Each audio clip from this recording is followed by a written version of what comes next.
Villains come in many forms that terrify us in different ways. Some are chaotic, unpredictable forces of destruction who revel in madness and anarchy. Others are brutally violent, using sheer power and bloodshed to get their way. But then there are the intelligent masterminds whose genius makes them dangerous because every move is a calculated step. But perhaps the most unsettling of all villains are those who can be calm and cunning, the ones who don't have to raise their voice to control everything and everyone around them. They're rarely thrown off their game because in their minds, they've already won before their opponent even realizes that they've lost. And who better to exemplify, well, all of these than Abijah Fowler? But of all of Fowler's many, many villainous moments in Blue Eye Samurai, there is one that stands apart from the rest. No, it's not when he uses real models for his artistic hobbies, or when he cleverly reveals the full depth of his tactical skills. It's not even when he's taking pleasure in slowly breaking the bones of anyone he feels is completely dispensable. No, it's when he talks to Jesus Christ.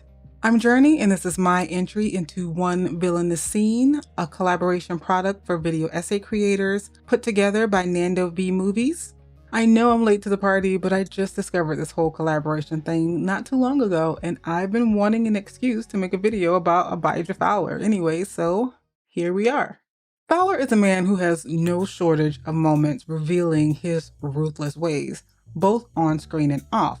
But what's so chilling about this brief scene is he doesn't have to use a show of force or apply any kind of diplomacy. Instead, Fowler has a quiet conversation alone in a chapel that serves no purpose other than to reinforce to himself his belief in his ability to control and manipulate a situation to his benefit. I mean, it's really no different than the narcissism that permeates everything he does. But it's so unsettling here because he doesn't have to prove anything to anyone. There's not even anyone else in the room. Other villains, when they're alone, might drop their mask, allowing us an opportunity to see the real them. But for Fowler, there is no mask. This is the real him. The scene is perfectly positioned after the one before it, where he's so bored watching Heiji Shindo torture Taigen that he goes upstairs to just wait for dinner. However, when Fowler catches a glimpse of Christ on the cross, he decides to make a small detour. He has no reason to be in the chapel. He never goes in the chapel. In fact, he's insulted that the Japanese people who built his fortress even thought the white man needed a chapel to begin with. But it's clear that at some point in his life, Fowler did have religion, likely a part of his Irish roots.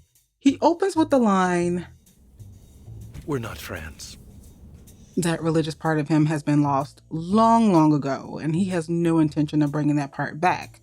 But he still takes a moment to choose his words carefully, making it very clear that he's not reaching out for some sort of truce with a higher power.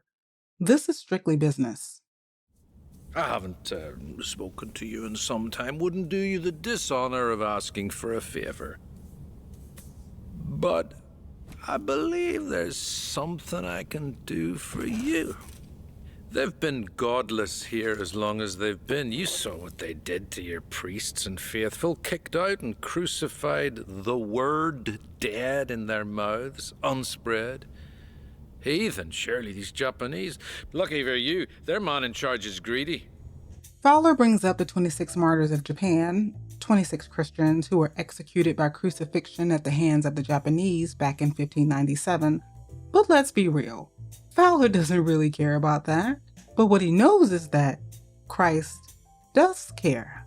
He's reminding this representation of the heavens of all of the horrible things that the Japanese have done to Christians as a way of getting the heavens all riled up. This is Fowler's twisted way of asking the heavens for help to overtake the shogun, but of course, indirectly. After all, praying or asking for help would mean he'd be openly admitting that he actually needed help, that he wasn't in control of the situation, and that's just not going to happen. What this is a negotiation. "I plan to cut that shogun's head from his shoulders and reimagine this nation more to my liking." Now, normal days, I'd imagine you're indifferent to that outcome. Fair enough, fair play, same as me to yours. Fowler isn't just a man who does terrible things. He's a man that justifies him. This scene is an example of his moral disengagement, a psychological process by which people can separate their morality from their inhumane actions. Something we can safely say Fowler learned how to do long ago. Moral disengagement allows people to rationalize their destructive behavior as acceptable rather than having to adjust their moral standards in any way.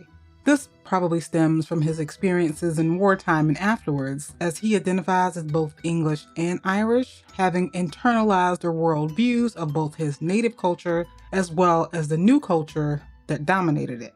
Fowler doesn't see himself as the bad guy. Well, at least not as much of the bad guy as the Japanese people who have stood in the way of his goals for 2 decades, while they became rich by way of his power and influence.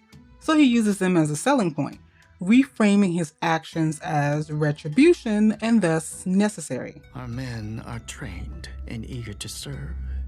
Each one hates the shogun with all the blood in his heart. Oh, I don't hate the shogun. I just want his chair. He's simply playing his part in the world's natural order, manipulating morality to align with his own personal ambition. And he's doing all this in a place of worship. There's a stark contrast between being a place meant for moral reflection while also being a man completely devoid of the capacity to do that very thing. Even when addressing a literal God, he is the one in control here. God himself is just another pawn in his game. Fowler has the ability to read people's emotions and motivations and desires, and he uses these to manipulate them and get what he wants in return. His mission is to kill the shogun and dismantle the Japanese way of life to replace it with one in his own image. And Fowler knows that if there just happens to be a God, that God would want his word spread to as many people as possible. Sure, Christ was unsuccessful in the past, but well, if they just work together, then they can both achieve their goals. The enemy of my enemy is my friend. But I'll tell you this, though. If this all goes my way, I will go ahead and take it for a sign that you tilted the wind to my back, and I will, in kind, build into my new station a pulpit. I will send for your priests to bring them your word and hand you a nation of souls. And there's one other tiny detail that I find intriguing in this scene, and it's not in what Fowler says, but rather in what he does. He picks up a small spider and he lets it crawl across his fingers. But instead of crushing it, as one might expect from a man like Fowler, he studies it. He plays with it. He even holds it tightly in his fist. But then ever so gently, he lets it go. This is more than him just having something to do while he's talking to the statue. The spider is a representation of the way he moves through the world. He studies others and he doesn't kill without a purpose. Just like with Heiji Shindo or even the Shogun, he lets others exist within his control and under his watchful eye. He takes pleasure in having the power to decide the fate of another living creature. And in that moment, he chooses to let the spider live, not out of kindness or some sort of affinity for small creatures, but simply because he can. I've got no use for souls. Well, that's all, folks. Before you go, be sure to swing on by and check out my video on Misu and her desire to cut out her inner whiteness, which just sounds wrong when you say it out loud, but it is what it is. Anyway, like, share, subscribe, all that good stuff, and I'll see you in the next one.